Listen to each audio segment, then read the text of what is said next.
Each time a man stands up for an ideal or acts to improve the lot of others or strikes out against injustice, he sends forth a tiny ripple of hope. The world will not be destroyed by those who do evil, but by those who watch them without doing anything. You are now listening to Contractor Talk with Richie Kidwell, the voice for the people. Join Richie alongside co-host property damage attorney Hans Kennon as they bring light to the taboo world of big insurance companies, exposing their tactics and fighting for justice. Hear stories from contractors across the state. Contractor Talk, here to protect homeowners Stories and uncover the truth.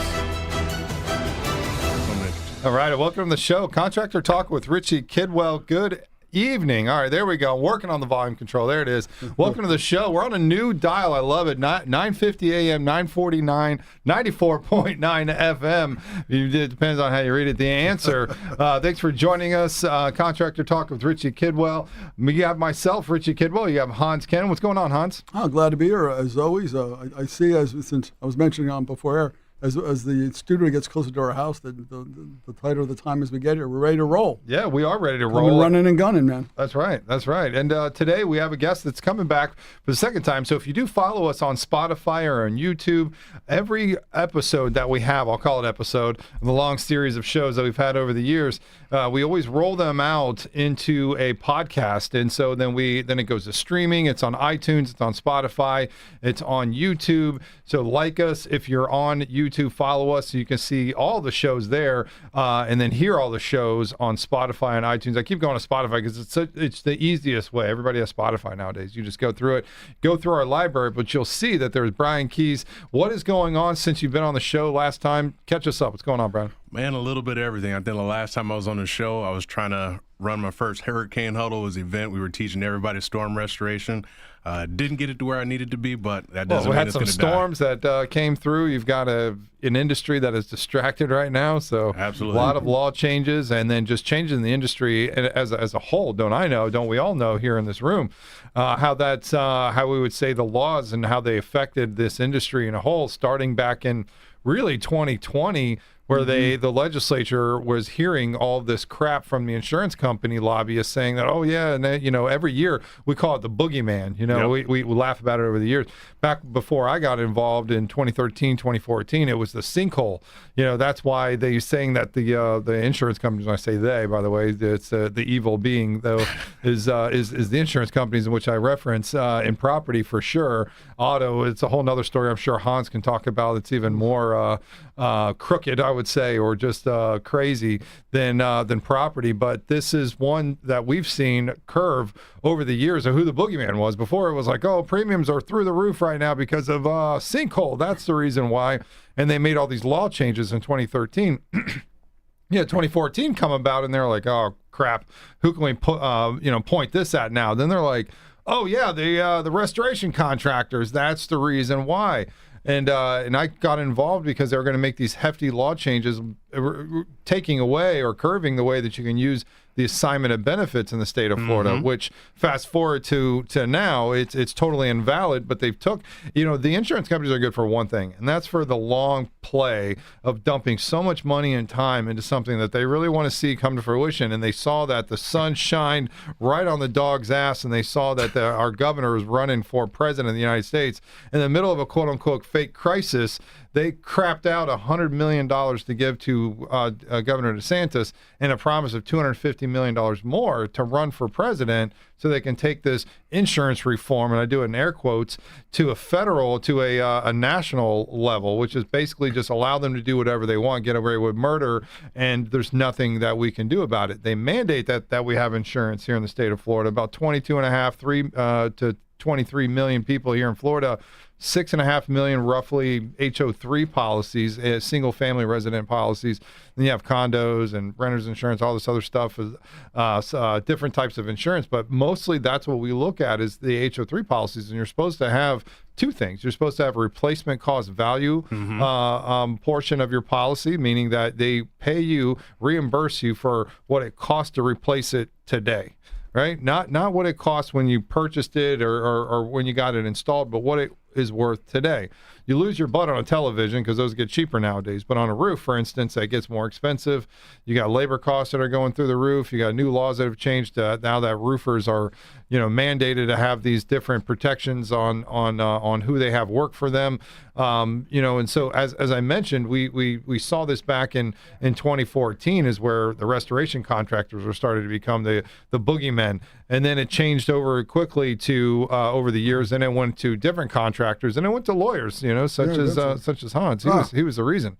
And to the fact of point to where they said you're so much the reason why Hans Kennon, lawyer of the year over here, that we have to take away attorney's fees altogether. Yes. Because of this, because you guys are just the reasons why policy premiums are through the roof, all with unfounded quote unquote facts that they bring up to the legislature and say, well, this is why, because of all these claims, the claim volume is higher in Florida than it ever has been, and all this other stuff, all this fraud is running rampant. And then the roofers, and starting in 2020, we're starting to get called. Well, you guys are the reasons why, not the contractors anymore, but now the roofers and attorneys. It quickly switched there in 2020 to the point where they have Senate Bill 76. Our association, the Restoration Association of Florida, was involved in filing suit against that, calling it unconstitutional, and it was. They just carved out, certain rights and protections on what they called was consumer-friendly laws, but it was solicitation. It was heavy, overreaching solicitation laws saying that a roofer can't knock on a door, offer anything of value in exchange for a roof replacement that resulted in an insurance claim specifically. What's interesting, though, is that every day, like some guy selling internet, selling high-speed internet or fiber optics, window washing, knocks on my door and offers me those services. And that's not a problem. Mm-hmm. And that's a cost that comes out of my pocket. Right. So the government's not so concerned about anyone coming to my door that wants me to pay, but if it might result in an insurance claim where a third party's taking on contractual obligation to help me if I have a claim, those people should not be solicited. But if we're being honest, there were some contractors out there that would literally knock on doors and say, "Hey, if you file an insurance claim, you can have this $250 gift card to Roofs Chris." Sure. So there was some balance. And again, there always is. But there always is. What's wrong with that is my thing, right? Is like, because there are people that show up to your house, or even like the internet people, and they'll give you a $250 gift certificate if you go and buy a year with them, or you get a free iPhone nowadays for going to Apple and signing up on. What's wrong with that, right? I mean, other people do it, and so how do you then pick on the roofer? Like I don't believe in that practice myself, but I also believe that you have an independent right to ground and pound and market however you want to and spend your money however you want to do it. Well, in this case, we're talking about, though, the only ones who are precluded from doing that are folks who are trying to get a roof replaced and make a claim with an insurer. Again, if someone knocks on your door to take your money, there's no protections about that whatsoever. Right. Yeah, the legislature went as far as to write it in because the insurance lobbyists are the ones that wrote the bills. Yeah. To the point to where they said where insurance proceeds are payable. So they don't care if just a homeowner gets frauded. Yeah, if an elderly grandmother gives away all their money, there's no protection for that. None. You can't go after anybody for anything like that. Right. Cell phones, high-speed internet, gold, whatever you want to sell somebody, you're allowed to do in Florida. Unless it might have to do with an insurance claim, then it's a crime. Right. And not only a crime, it's a third-degree felony and a $10,000 fine per occurrence.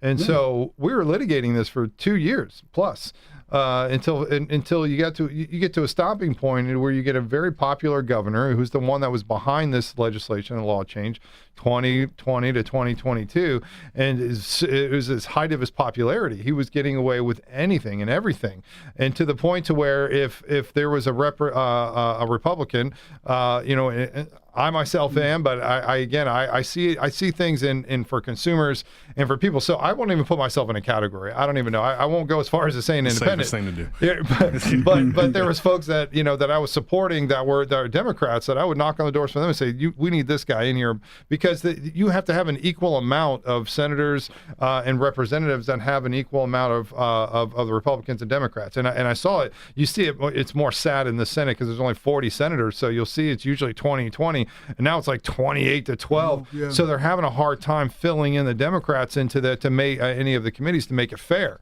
So it's whatever the Republicans want right now, and it's like, ooh, because before when it was 2020, we would find like the Senator Tom Lees of the world, or Miss Flores, Senator Flores, and that was a strong Republican and wanted to do what's right for the consumer and didn't follow what the others were. They were more leaders. Now all we have are followers, but to the point to where that DeSantis went around and said, I think they're blind followers. It's where you can follow and not be misled necessarily, but to be a blind follower, you're simply leading because you're just trusting whoever's in front of you is taking you the right direction. And I don't see that. And just to be clear, what Brian mentioned, no one should be out there giving people money to commit fraud. Exactly. That's right. That's the biggest whether thing. It's cell phones, whether it's whatever, Right. someone knocking your door. definitely not commending fraud. Yeah, sure. So just so we're clear, and the examples, but the examples still apply. Yeah, but after a hailstorm, a whole neighborhood gets hit, and somebody's going around door knocking and saying, "Hey, do you need some help?" Afterwards, we can help you with this. And did you know you can possibly get reimbursed for the claim? And by the way, if we get paid for it or it all closes up, you file the claim. We're going to help you. We're going to give you a gift card. That's your cost of business. I mean, you're not charging for it, right? Nobody's charging for it on their bill and saying a roofing company putting, 300 feet of gutter, $500 gift card, 300 squares of roof. I mean, it still comes out of the contractor's pocket. Absolutely. It's not a bill that's being sent to the insurer. You know how much saying, I spend on Google pay-per-clicks to get one phone call? I mean, for crying out loud, it's more than that $500 gift certificate. That's I'll for tell you sure. that. I agree with that. But it's such a tightrope when it comes to when you get a hailstorm in a neighborhood and you go out there. When you have insurance companies that take 6 months on these storms when it's like the roof has been completely obliterated. Then there's one in another subdivision that has probably an inch and a half or maybe even less, and that one gets paid right away, but another one, it has to go to legal, and their neighbors got smoked. So I get the frustration there, but when you have such a tightrope and you're trying to do the right thing, you just wish for some type of consistency from the insurance company. So when you have these laws jump out there and you have to dance around, can it be assignment of benefits, or what can I read in the policy, or what is the best way to help this homeowner?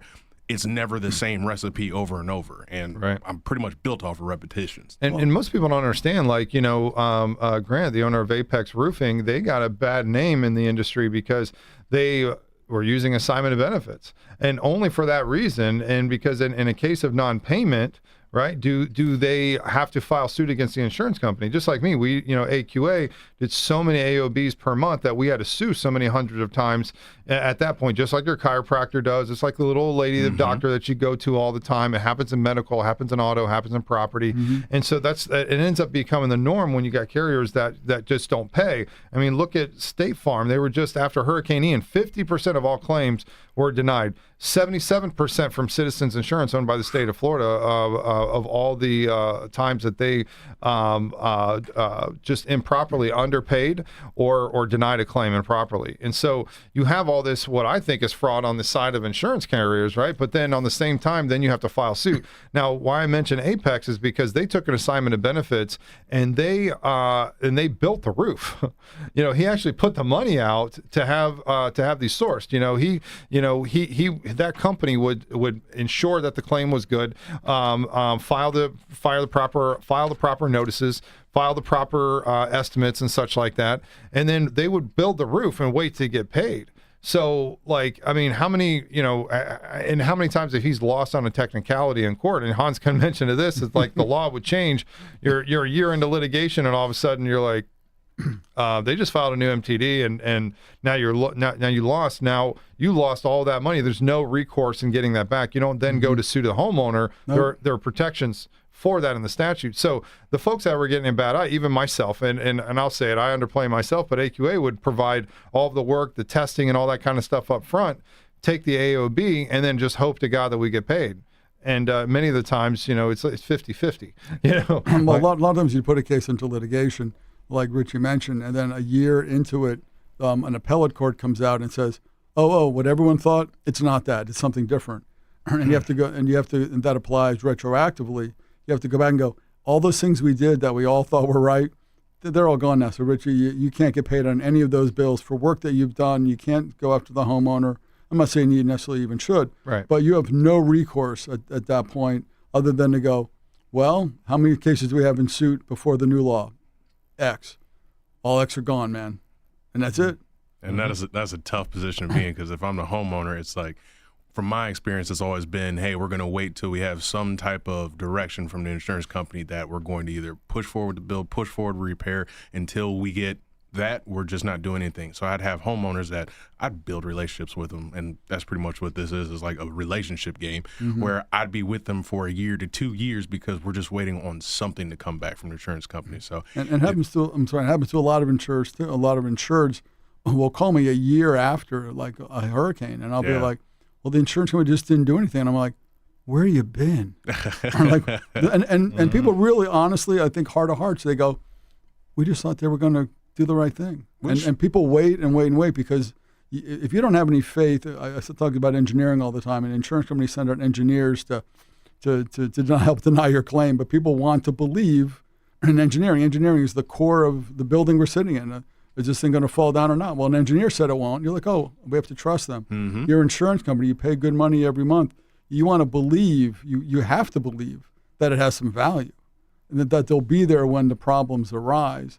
And I think we all become kind of indoctrinated into that, especially folks who are older, because you've lived with that promise, and then when it fails, you go, no, it must just be, and it's just something. And also the insurers, one reason they got rid of the assignment of benefits is they don't like sophistication.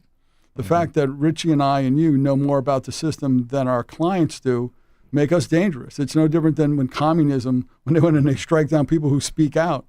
I mean, that's all of us did was speak out on behalf of people who couldn't speak for themselves, and that's why they changed all the laws, because literally it's like a military overthrow. Like, who's speaking out against us?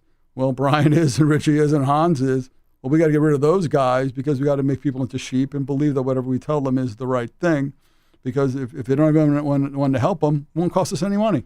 Which blows my mind, the amount of information I've gathered over the years that I really can't share because I might be exposing them or my company or myself to some type of blowback from the insurance company or some type of authority figure just for basically being able to read, being able to just like to spend all that time in college, to have all this student loan debt, and I can't even use the brain that I developed to say, hey, this is what's best for you. It's interesting, right? I mean, we talk about that. I think that's that's about the way the world works in general. It's just to keep the general population as dumb as possible, and to focus on other issues, quote unquote. Over the years, you'll see things recycle, especially global warming, or I think that's the next big thing that we all have to be like freaking out about, right? And anyways, but always great stuff here, especially in the state of Florida, as we follow the legislature as it goes through its motions. We're looking at this year as it comes up are they going to be bringing back some sort of version of attorney's fees? And that's been the question. And I think, as we go into legislative session in the state of Florida, we start this in March this year. We have already seen that there are committee weeks happening. Banking and insurance is opening up in the Senate just to do their welcome committees and such like that. What have you heard, Hans, being on the trial bar? I'll call it the FJA property. What do they call that? Is it's almost called a department. The FJA, the Florida Justice Association, is essentially folks who do trial work and things who bring these issues to juries. But the primary purpose is to act as a lobbying arm, just like the RAF, the Restoration Association of Florida, does for folks in your business. And it's to keep an eye on things. And as our friend Gary Farmer used to always say, if you're not at the table, you're on the table. Isn't that right? And boy, it's the visual of that is really stark. But I got to tell you, that's exactly what it is. So if you don't have somebody up there, again, sophistication, which is money and education and all those things, and you're able to go up and present things, present ideas and concepts that perhaps have not been thought of or have some influence over all those things. And so with all that said, there is some feeling that the pendulum has swung too far the wrong direction as far as giving consumers some ability to recover. The current system now is there's some nuance to it, but essentially if you as a consumer hire me, you have to pay my fees and my costs with little hope of recovery of any of that money from the insurance company. So if you need $20,000 to fix your roof, and we have to go the distance, let's say, there's a good chance that you receive half of that, maybe even less, based on how many costs we have to incur all this is very expensive. And it used to always be pushed back to the insurance company. And again, there's some nuance to that statement. But what used to be for 120 years is that if we prevailed against the insurer had to pay my time and my costs. So that way you got the money you needed in order to bring your home back to pre-loss condition. Now the government and the governor decided that you and the insurer have equal economic resources and you can afford to do that. And trust me, none of you can that come to me, and we try to do our best to try to soften that blow. You know, and I keep going back to every time we talk about it, and I mentioned the trial bar. I just keep hearing in the back of my head going, DeSantis being so mad because he barely won the popular vote on the first time he ran, and so much so that he blamed the folks that were supporting the mayor of Tallahassee who was running against him. And I keep thinking about him going, I'm going to get my pound of flesh from the trial bar, and to the point to where he was on 60 Minutes or some sort of whatever, talking about how that he was going to, out of lack of better terms, get the trial bar back for what had happened, and what he's referencing in that is he holds a grudge, that's for sure, and man, did he wait his time out until everything was perfect, and for do that, I'm not saying that's the reason why he did it. It's 100 million reasons why he did what he did, but for that to happen and for them to try to connect those dots are like, you know, that's a man right there on a mission, and we'll see what happens. Do we know if he is the cabinet position in D.C. that he may go up to? I think that's out. He was an alternative for Department of Defense, is my recollection. But Pete Heg, I don't know how to say his name. It's Heggeth, who was definitely on the ropes. Yeah. Thank you. Who was definitely on the ropes as far as his nomination. Actually, an article today in the New York Times saying that even the Republicans who don't like him feel compelled to vote for him because the consequence of the president taking it out on them has been made so clear. So I think he was the backup to that. So that appears that's probably off the table. So I think we got him. We were kind of hoping that he might take over Rubio's. I think I'm going to appoint himself. I imagine he probably can. Appoint himself to Senate, and since Rubio's going to be Secretary of State, but I haven't heard anything about that in a while either. But we're certainly all looking for something that's a one-way bus. One-way bus to get to Washington, so he would be gone. But my fear is he may be with us. Right, and it's been quiet. Some of the early talks have been surrounding about a simplistic way to bring back a portion of the attorney fee statute, saying that it wouldn't be anything like 627428, which was the as a non-attorney trying to explain this is the prevailing party attorney fee for any insurance dispute. And it really was in whichever form, property, the medical, the car incident type of situations, and even life. All of that had prevailing party attorney fees. If the carrier or the insurance company was wrong and they were found to be wrong, they would owe the attorney's fees and cost for bringing that suit against them. And it should be, too, as well, because then you'll start to see it. Without that, you'll start to see this gross and overwhelming and overreaching denials as we've seen now in Citizens. 77% of all the claims filed, and I believe it was in the recent storms and hurricanes, and Hurricane Ian, I think, is what they looked at, was a denial rate. That's ridiculous. With them having 1.3 million policies of the 6.5 million policies, I think they've recently offloaded a couple 100,000 policies. Just under 1 million now. Right, just under 1 million, but a carrier with the majority of the policies, a fifth of the policies outstanding, these guys with a 77% denial rate, that's just absolutely ridiculous. So, and what do we have to go against? They're immune from bad faith. Yep.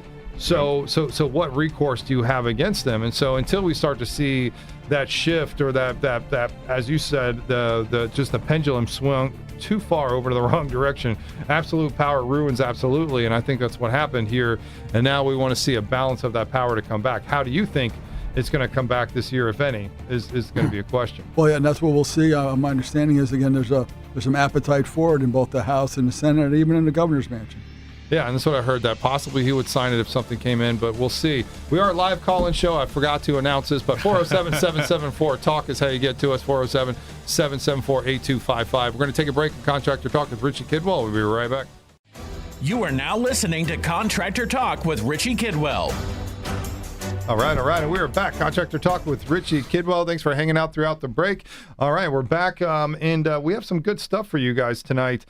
We are live for you here on 94.9 FM, The Answer, 950 AM, and we also stream on everything you can imagine, Spotify, iTunes, and we're on our YouTube page. So if you want to tune in and see Hans' dapper suit of the week, you can chime in and see that yourself right there on our YouTube page. Subscribe, like us, follow us on that.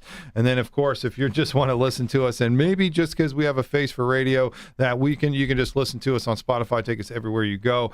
Now, on our website, too. So many things to throw at you. Might as well. ContractorTalkPodcast.com. And today we have a guest. Brian, what's going on, man? How are you doing, man? I'm doing great, man. Thanks for having me back. Glad to be here. Absolutely. Now, we were already just talking through the first part of our show, and we're halfway through it. Time flies when we're having fun. So give us an update about your company, and then how people get a hold of you and the kind of folks you're looking for to help out in this. We have a good listening area around here, a good 50-mile radius of some sort. I'm making that up. I have no idea. Sure, absolutely. Sounds good. Absolutely. My name is Brian Keys, big man on the roof, powered by 3MG Roofing and Solar out of Winter Park. Basically, I've been doing this for about 7 years, helping homeowners. Had the privilege of working with Hans. I think we've worked together on a few claims. So I've been in the industry. I've been having fun with it. And like I've been telling my following, when I get on this show here, I always learn a thing or two. So I'm just happy to be here. People I'm looking for, anybody having issues with the roof, as you can see, I got you guys as a superpower. So I'm not really afraid of anything. That's awesome. So if they're going into storm season, we say that in Florida, it starts as early as really April. How many data losses are in April of like hail and weird wind claims coming up?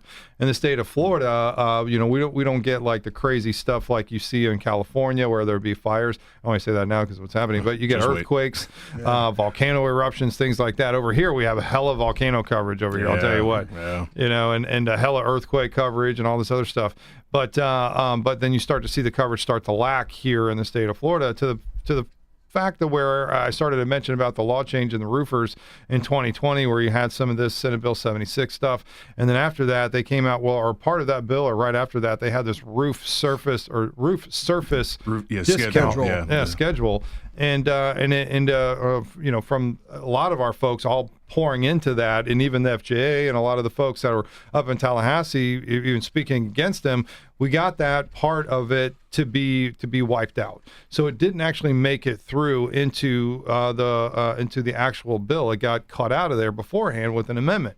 And so, but some of the insurance companies started to roll out with that, and how that's even legal is beyond me. How they can put this into a policy and say, okay, if your roof is like, say, 10 years old, we're only going to pay you the value of X, whatever that is. However, it goes against the Florida statute that says that you, in an HO3 policy, you get two things. And I don't think I completed the sentence last time I do that a lot. The first one, you get RCV coverage, what it costs to replace it today. And then you get ordinance and law coverage. So that difference of if there's a code upgrade in between when you've replaced your roof and now, or electrical, whatever, there's a portion of your policy that helps you out in these purposes, right? And these are consumer protection pieces. And then we see this garbage come out in the insurance companies in OIR, Office of Dysregulation, because they don't know what the hell they're doing, up there, allow this policy stuff to come in, but it conflicts with the statute. And the way I understand it, I'm not a lawyer, the way I understand it, though, is like if statute survives, you can have whatever you want in a contract, right? And I guess that is your right to contract in whatever way that you possibly want to. But, I mean, I don't know.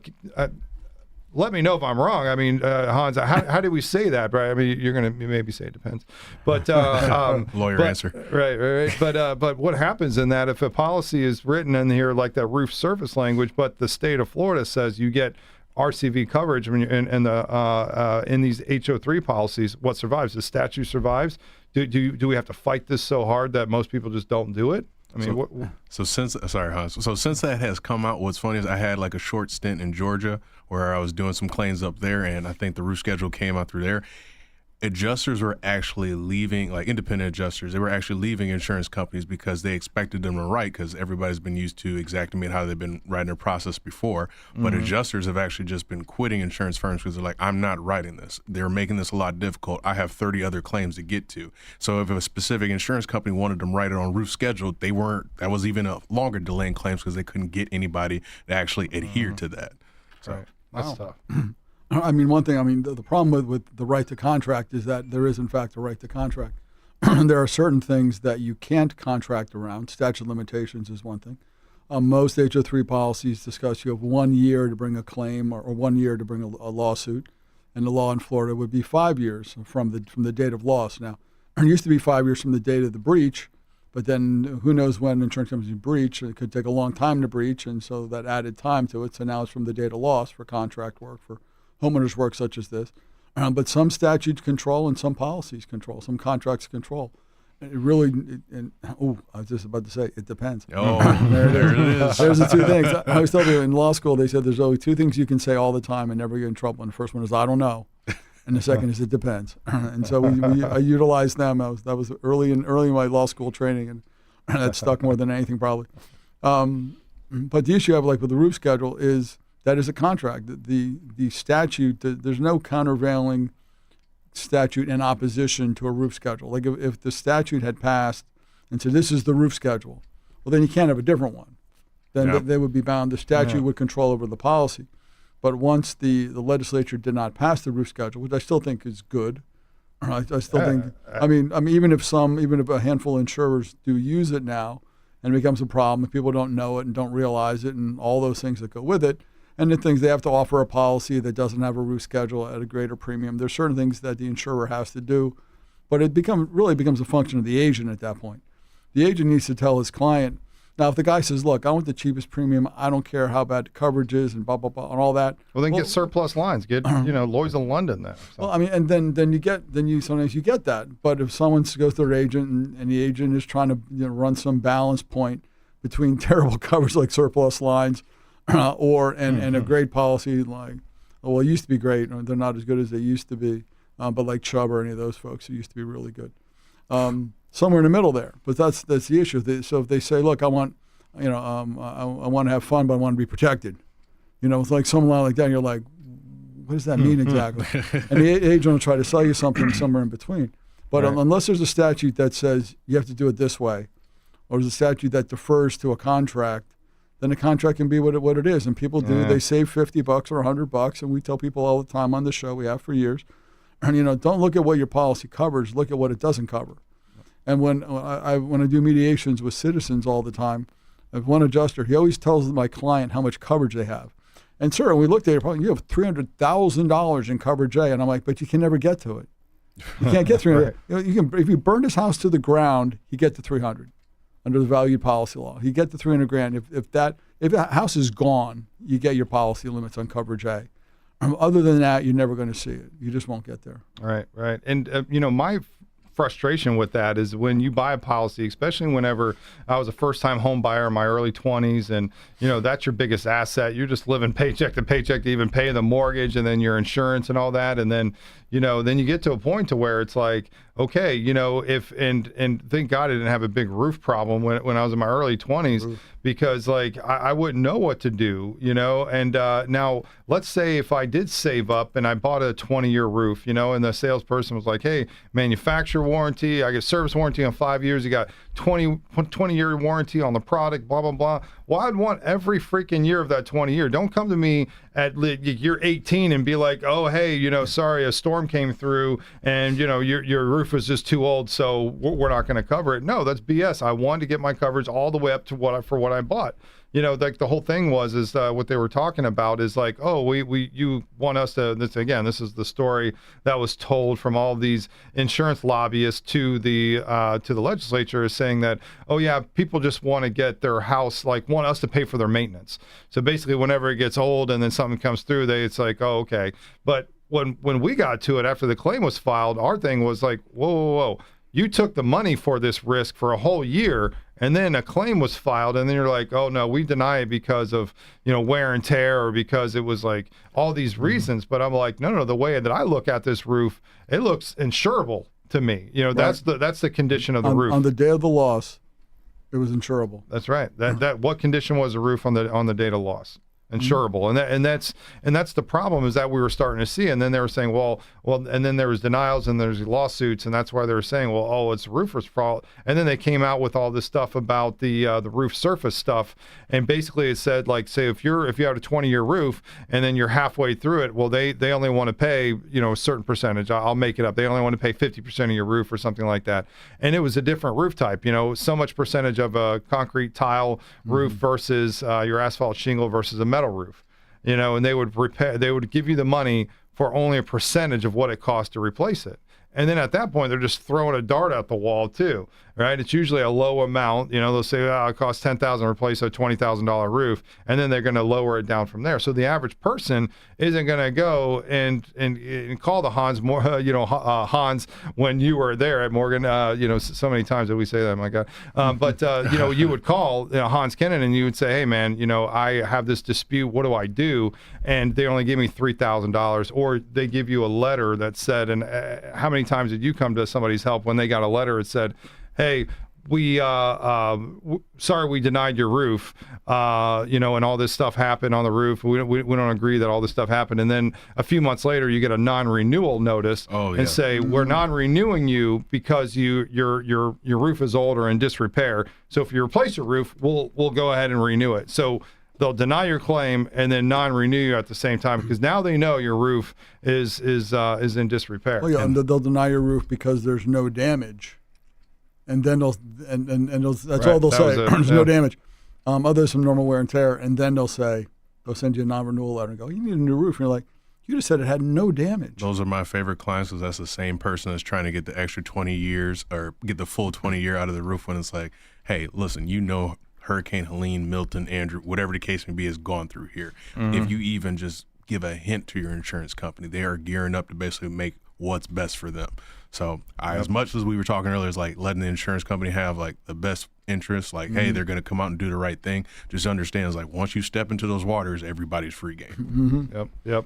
And in a different version of this, is what I've mentioned over the years, but it's like, if a 90-year-old person gets into a car accident and dies, it's not wear and tear, it's not old age, right? It's car accident, or whatever that type of, catastrophic. Right. And so that's what we kept running into, and be like, oh yeah, they had a claim, but it was like, they didn't have a claim years prior to, but because a storm hit on this specific date, the whole neighborhood, got affected by this. And this too, Hans, where you'll get 10 in a row, all with one insurance company paid, and then that one right in the middle with a different insurance company. That one. And sometimes it's the same insurance company, just different adjuster. Right. And then it's like, so are you saying I was in a bubble right there? Everybody else got torn up, but me in the middle of the bubble, no. I've had adjusters come out, like after hailstorms, apologize to homeowners, because initially they came out and said, hey, there's no hail damage on this roof, get a second inspection.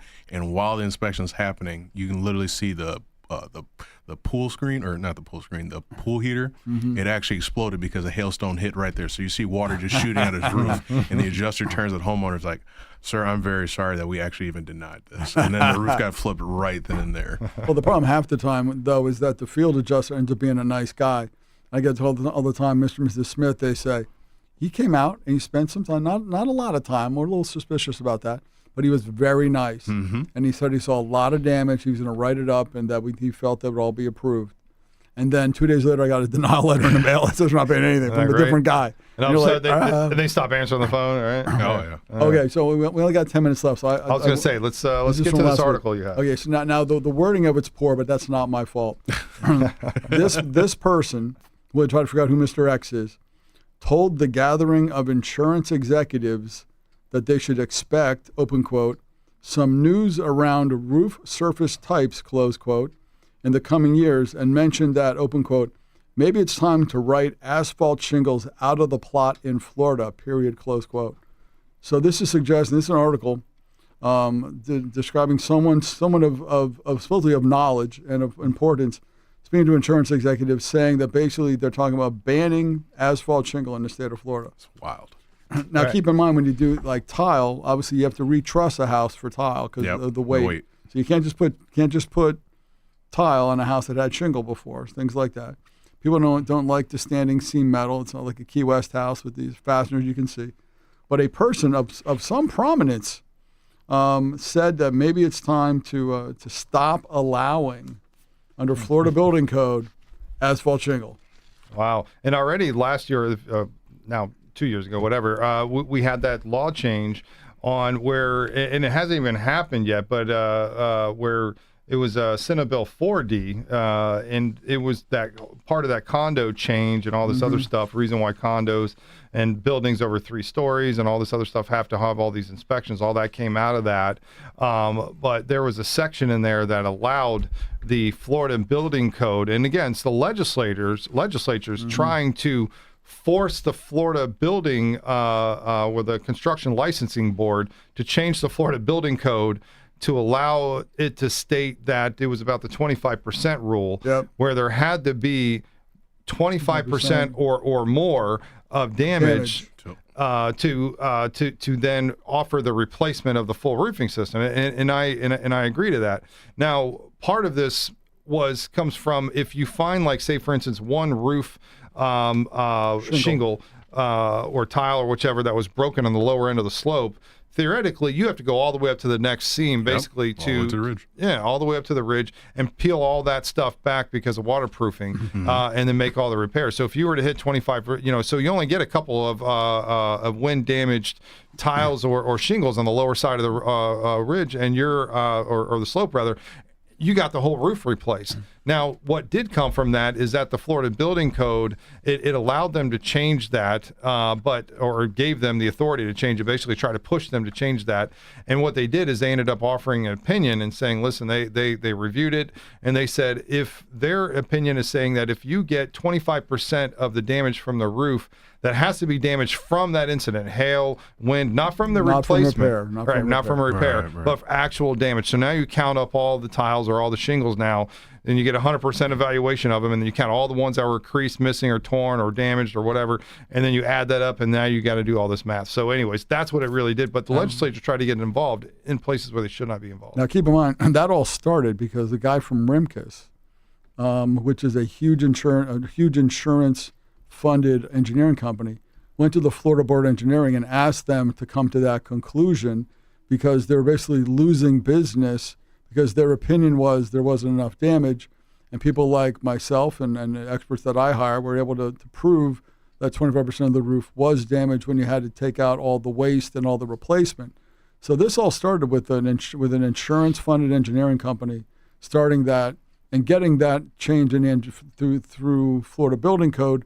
But then they wanted to make it stronger, right? Because the Florida Building Code, while you have to follow it, it still feels better as a statute. That's when this whole thing started, when the legislature said, we're going to try to codify and make it not just Florida Building Code, but Florida law. And now it's how so this is even started insurance-based to an engineering company who really, honestly, didn't need a declaration of that to figure out. Like, did they really need to know? Well, Mr. Board, we're not sure what to do anymore with the 25% rule. That was really a concern of them. Right. Their concern was if we have to add in the undamaged portion that will be damaged by virtue of the repair, the insurer's going to have to pay more. And we wanted them to pay less, so that's how Rimkus pushed that through. Yeah, it's in my way, in my head, the legislature should not get involved in pushing the Construction Licensing Board and to change the Florida Building Code. We should stick to the folks that know what they're doing in rebuilding homes. There's a reason why we have the even the additional ordinance and law coverage in there for these code upgrades, because you don't know what you're going to run into when you have a roof that was built in 1980s or 1990s, and now here we are today in different. Now we're at what 2024 building code or something like that, or 2025. Anyways, but I think it changes every 4 years. I don't even know. But this comes out to include what we learned from the last storms. Do we need a certain amount of hurricane straps? So all these things have to be consistent with what we have today. And then if you have a roof that I was saying that was built 20 years ago, and for them to try to say that would take away certain coverings for the roof to maybe add weight and all that, I could just imagine how we would turn out without all this, without us being able to be involved and inspect it and to have that coverage, like I said, in ordinance and law. How do you know to code upgrade, on this, especially when you have insurance companies either denying you, underpaying you, getting forensic engineers involved to just disqualify the claim rather than trying to help them out and say, no, we need to do these code upgrades. Only this type of roof surface is going to be available to replace it. This is when the repair versus replacement happens. And that's where we ended up getting involved in AQA, is that people would ask us, is it a repair versus replacement? And if so, how do we build it? So we would offer them that. Here's how you repair it. If it's a repair, here's how you replace it if it's a full replacement rather. And if you need to then add more weight for trusses, if you're going to change the roof style, then we can absolutely help you with that. But so who said we should get rid of shingle? What person of importance who's putting their nose into whether we should have shingle or not? Oh, is this a question? Yeah. I'm all about it. I'm all about it. Office of Insurance Regulation. That's very correct. Florida's Insurance Commissioner Michael Jaworski told insurance executives these products are guaranteed to last for 30 years, but they just don't here in Florida. So we should get rid. So the Office of Insurance Regulation is suggesting that we should get rid of asphalt, which is on somewhere between 60 and 80% of all the homes in Florida and covers like 80% of the nation. Yeah. I think the roofers would be excited about that. I mean, because the cost of tile is so much more. Absolutely. It'd be great business. You can't put them on a house. Yeah, who's going to pay for the change? Who's going to pay for the difference? I mean, it's already a fight with homeowners because when it comes to roofing and even replacing roof, nobody's really excited to get it done. I've had more clients that I've worked with, been able to get them through claims to say, I can't wait till this part of the job is over. And I'm thinking I'm usually giving them a good experience. So the idea that, okay, now you can't even use asphalt shingle, you have to go with either a clay tile or you have to go with standing seam, and that's going to be sometimes double, triple the cost of what you expect, and you can barely already afford a deductible. I mean, I've had claims this year where people thought, oh, my deductible's only $5,000. Come claim time, they figure out they're on the hook for $35K. And that's just for shingle replacement. So the idea that now they can't even have access to that and now even have to pay double, what world? What world does that exist? Right, and they have to put the gamble out to call Hans and then say, hey, I want to get reimbursed. If they do go and pay it, or I have to live with a tarp on my roof for a year or two while you litigate this. And if you do recover, a lot of times it's at a discounted rate, and then you have to pay his fees and costs on top of that. And so those are the things that half a loaf. Right, and then is the homeowner is they're going to be wondering, is the juice worth the squeeze? And so to some people it is, and some people it isn't, and and that's what insurance companies are betting on: delay, deny, defend. Am I allowed to say that, or is the FBI going to come out of nowhere and come and seize me here for saying that? We're going to go Kool-Aid Man through the wall there. Oh my God, I can't believe it. Is there a Kool-Aid Man? Made me look. I got it. But with that, I mean, there's some real truth behind that. I mean, the carriers want you to make a mistake, right? And I was talking to another lawyer today. I only got a few minutes left, but talking about the first DCA ruling on, speaking of Apex, on the USAA file, that it was surrounding around some bad faith, but it was on it to where the case came out to where basically the insurance companies are always getting involved where they should not be sticking their nose in, like a contract between a homeowner and a contractor. Many times they continue to stick their nose in there to disqualify and then come after the contractor for fees and costs. Like you said, just going after the folks that really know what they're doing, the sophisticated ones. And I've been a target of, saying, oh, there's all this fraud and everything like that. It's like, I'm just trying to get paid for the services we've already performed. The only fraud is going on is you getting between my contracting law between myself and a homeowner. Well, I mean, all those statutes they put into effect were supposed to protect the consumer, which always was funny. I mean, because most statutes that are consumer protection statutes in Florida are really consumer expensive statutes.